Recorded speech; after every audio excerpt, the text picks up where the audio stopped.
اللهم بارك. انا عايز انا البطل في عباس العقاد يديك طقم ليله العمر، يديك طقم الصباحيه بكام؟ ب 250.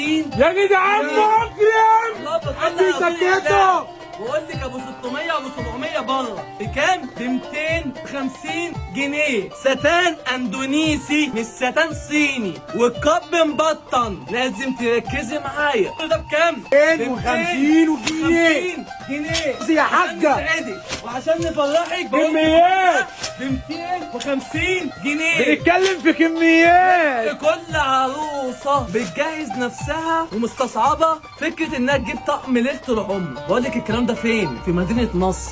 فين؟ في شارع عباس العقاد.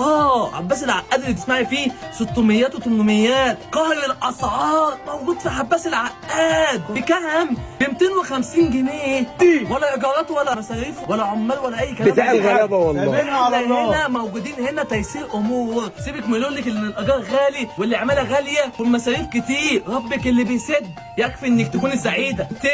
250 جنيه. اللهم صل على سيدنا النبي. طب شكل، طب شكلين، طب قطعه، طب قطعتين. احنا مش بتوع حته، احنا مش بتوع شو. يا حاجة. اللهم بارك. احنا مش بتوع شو خلاص. اللهم بارك. ده بكام ده؟ ب 250 جنيه. مش عايز انزل اجيب لك تاني من المخزن. شكل 2 10 100 200 500 كل ده 200. خد يا حاجة. اللهم بارك. تعال خد يا حاجة. قول لي ده بكام؟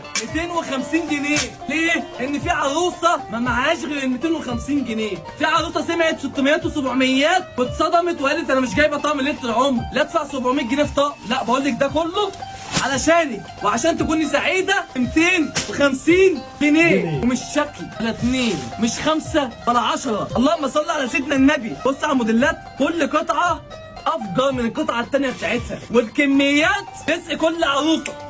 على اللهم صل على سيدنا النبي.